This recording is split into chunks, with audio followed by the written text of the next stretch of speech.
Bueno, la artrología es parte de la anatomía que va a tratarse de estudiar las articulaciones. ¿Y qué es una articulación? Tienen que tener en cuenta que una articulación es la unión de dos huesos, ¿verdad?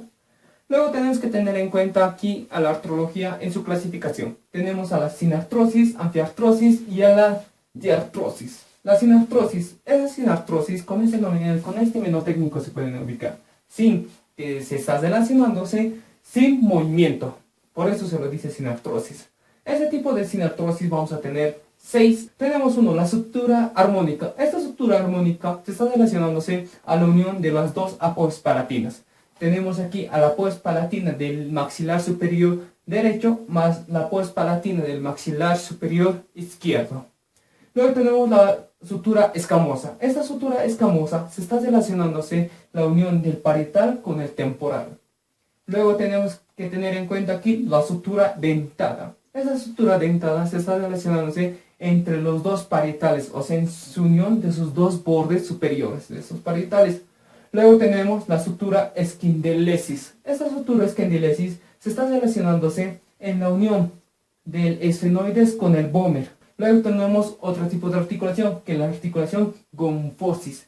Este tipo de articulación gonfosis se está relacionándose en la unión con el diente y con el alvéolo dental. O sea, la raíz del diente tiene que entrar a los alvéolos dentales. Ese es ese tipo de articulación. Luego tenemos la articulación sinostosis. Este tipo de articulación sinostosis se está dando cuando los huesos se van a empezar a fusionar y no van a realizar un movimiento específico, ¿verdad? Vámonos a la articulación anfiartrosis. Este tipo de articulación anfiartrosis son los que hay que tener en cuenta que su superficie articular van a estar rodeado de cartílago hialino o también puede ser rodeado por fibrocartilaginosos, ¿no? Esta es su función, es un movimiento delimitado, no es específicamente. No va a presentar cavidad sinovial y sí va a presentar ligamentos periféricos, o sea que lo van a ayudar a unirse, ¿ya? El ejemplo de este tipo de articulación son la sínfisis pubiana y el disco intervertebral. Vámonos a las diartrosis. Cuando escuchen de articulaciones de artrosis, son estos los que van a tener mayor movimiento, ¿ya? Pero lo más importante es que aquí sí vamos a encontrar cavidad sinovial, a diferencia de la anfiartrosis. Luego, hay que tener en cuenta que su clasificación se está dando a qué tipo de movimientos, qué tipo de superficies óseas va a provocar. Tenemos aquí a la articulación esferoidea, o también se lo conoce como una artrosis. Lo vamos a tener un ejemplo, la escápulo-humeral.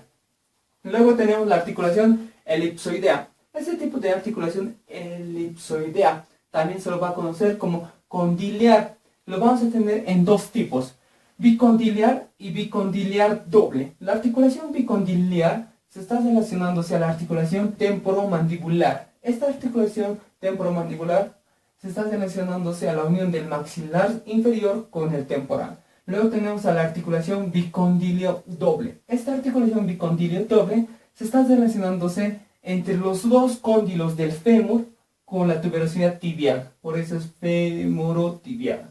Luego tenemos la articulación celar, o también lo van a encontrar como una articulación en silla de montar. Esta articulación silla de montar lo tenemos únicamente entre el trapecio y el primer metacarpiano. Luego tenemos la articulación trocoide, o también se lo va a conocer como pivote. Tenemos que tener en cuenta que se encuentra entre el sadio y el cúbito superiormente su articulación. Lo podemos tener que gira sobre su propio eje, ¿no? Vamos a seguir. Luego tenemos la articulación tropilear o ginglimo, que esta articulación se encuentra entre el húmero y el cubital. Luego tenemos la articulación trocoide, que esta articulación trocoide va a ser de superficies planas. Lo pueden encontrar en la unión de los huesos del carpo y la unión del hueso del tarso. Luego tenemos estos son algo más importante que va a pertenecer a las diartrosis. Tenemos al cartílago articular. Este cartílago articular es el que encargado de revestir al hueso, que tiene que unirse con el otro hueso. Pero lo que nos importa a nosotros es que este cartílago articular va a tener un espesor aproximadamente de 0,2 a 2 milímetros de espesor. Luego, hay que tener en cuenta que este cartílago articular se va a nutrir por una inhibición del líquido sinovial. O sea, gracias a este líquido sinovial se va a nutrir este cartílago articular. Eso es muy importante. Luego tenemos el sodete articular. Este sodete articular es en forma de un anillo, ¿ya? Pero esta forma de anillo tiene que ir alrededor de una cavidad. Lo más importante, a ver, un ejemplo de esto tenemos al receptáculo del coxal, que va a tener un rodeo de un cartílago que va a aumentar su superficie articular, ¿no? Luego tenemos los discos y meniscos. Cuando escuchen de discos o meniscos, tienen que tener en cuenta que estos son los que van a mejorar la concordancia, o sea, van a mejorar que haya mayor movimiento o mayor función de esa articulación. Y por último tenemos a las sinoviales, que estos son los que van a ir a tapizar la cápsula articular, o sea, la cápsula articular va a hacer esto en su configuración interna, yendo a rodear la sinovial. Y con eso es todo de articulación.